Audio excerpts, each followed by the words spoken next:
buenos días. Gracias a Buen día. la invitación. Había puesto así. Bien. El objetivo de la presentación es hacer un poquito de recordar los números por los cuales estos acuerdos transaccionales nos generan algunas dudas y entendemos que existe espacio para, cuando mínimo, mejorar o razonablemente explicar algunos conceptos.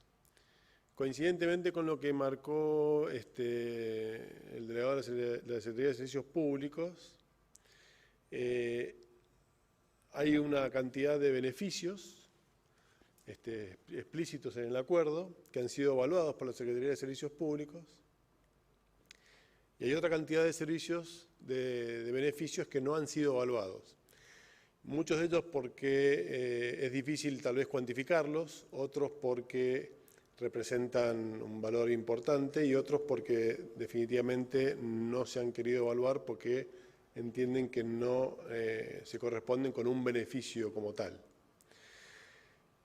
Finalmente, todos estos beneficios del acuerdo transaccional tienen que verse sopesados con la evaluación que el EPRE, que es el que siempre ha hecho este tipo de evaluaciones, hace de cuál es el reclamo de los INP, que si bien no son reconocidos por el gobierno provincial, en definitiva es lo que nos reúne aquí y es por lo que estamos evaluando este acuerdo transaccional.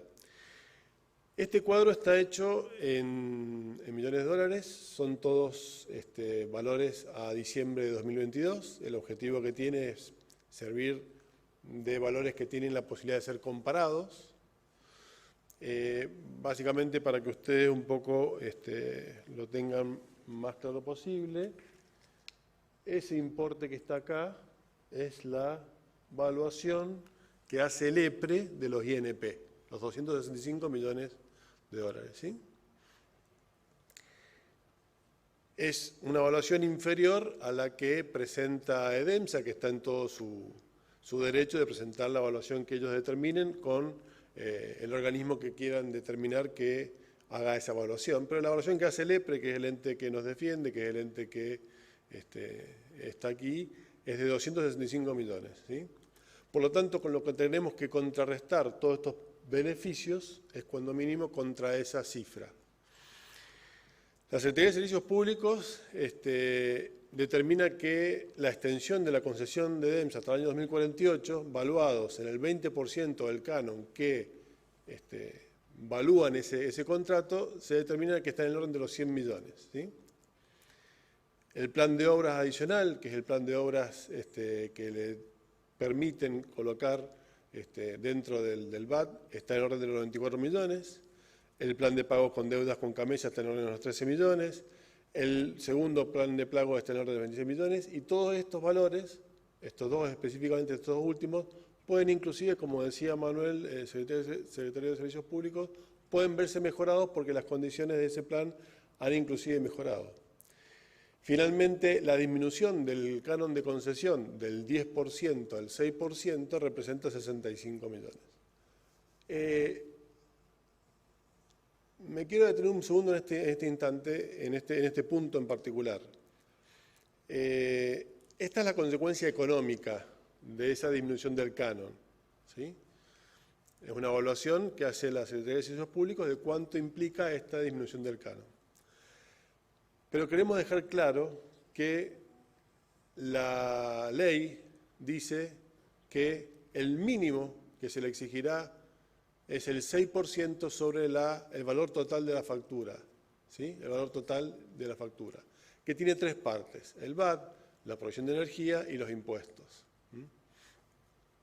Por conveniencia siempre se ha calculado sobre el VAT, pero lo legal, lo que determina la ley, es el 6% como mínimo del total sin impuestos. Está claro que el 10% del total puede representar el 6%, que el 10% de una parte, el 10% del VAT, que es una parte, normalmente alrededor del 50%, dependiendo del valor de energía, puede estar en orden, repartirse en formas iguales, de la factura total. pero el 10% del BAD puede representar el 6% del total.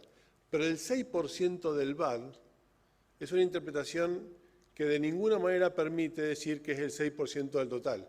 El 6% del BAD no puede ser el 6% del total. Por lo tanto, aquí entendemos que hay una interpretación mal definida de los atributos que tiene el Poder Ejecutivo para poder disminuir este canon, ¿sí? Las implicancias concretas son que que es un beneficio de 65 millones. Pero aún así esto, en principio, nosotros seguimos entendiendo de que no es algo que esté en sus posibilidades de hacerse desde el Poder Ejecutivo, ya que el 6% del BAD nunca puede ser el 6% del total sin impuestos. Si nosotros sumamos estos beneficios que han sido cuantificados por la Secretaría de Servicios Públicos, nos encontramos que tenemos un valor de 300 millones de dólares, ¿sí? Esos 300 millones de dólares son inferiores a la evaluación que hace el EPRE de los INP. Esta situación inicial ya nos pone en una situación como mínimo de compromiso. Hay un perjuicio de 35 millones contra la provincia. Independientemente de esto, que es la segunda columna que vemos allí, ¿sí? Hay toda otra cantidad de beneficios que no han sido evaluados. Incluidos los que están aquí, hay otra cantidad de beneficios, 9 beneficios que no han sido evaluados por la Secretaría de Servicios Públicos. Esos 9 beneficios, como mínimo, nos colocarían en una situación mucho más precaria respecto del acuerdo transaccional, y es acá donde nosotros entendemos que existe la posibilidad de mejorar este acuerdo. Pasemos, por favor, a la segunda parte.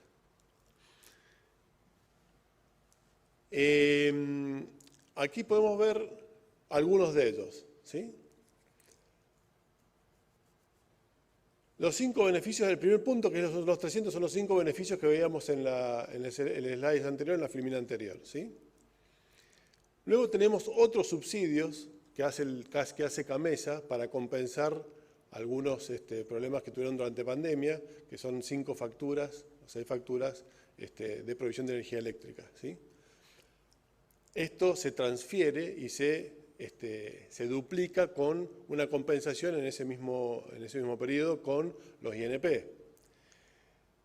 Acá tenemos algo que el secretario de Servicios Públicos comentó y que creo que se puede interpretar como lo dijo el secretario de Servicios Públicos o no. Es decir, que las utilidades de las acciones del gobierno de Mendoza se pueden utilizar para hacer obras y después pongas un punto seguido y digas que los dividendos, ¿sí?, que es un concepto similar a utilidades, con la diferencia que los dividendos tienen que ser aprobados y las utilidades nunca son aprobadas porque son utilidades que son previas al reparto de dividendos.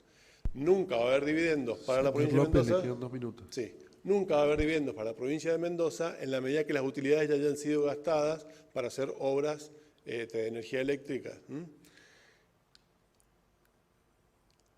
Luego tenemos un reconocimiento de las obras, estas mismas obras, que si pasan a ser remuneradas en el BAD, tenés un monto importante que también que vos vas a ampliar el beneficio para la distribuidora. En estos beneficios se ha evaluado que son 707 millones, que duplican y más que duplican la evaluación que había hecho el EPRE. Hay toda otra cantidad de beneficios que no se han evaluado, porque requieren hacer un tipo de especulación respecto de cuál sería la evaluación correcta. Y no está en nosotros hacer la especulación, sino podría hacerla, por ejemplo, el EPRE, y es lo que le hemos solicitado al EPRE. Señor Lo que está López, claro le queda 1 minuto. es que todos estos beneficios, más que duplican o triplican el monto determinado por el EPRE de los INP. Nosotros entendemos que hay 2 alternativas allí. Si estos beneficios no son cuantificables o no son verificables, que no estén dentro del acuerdo, que cada uno de estos puntos se saquen del acuerdo de forma tal de que no afecten si ya con los acuerdos, con los elementos que están evaluados por la Secretaría de Servicios Públicos, estamos en una situación todavía precaria, pero de 35 millones una pérdida menor. Con todos estos otros beneficios nos ubicaríamos en una situación de un muy mal acuerdo para Mendoza. Entonces entendemos que hay un espacio importante para mejorar este acuerdo transaccional. Muchas gracias.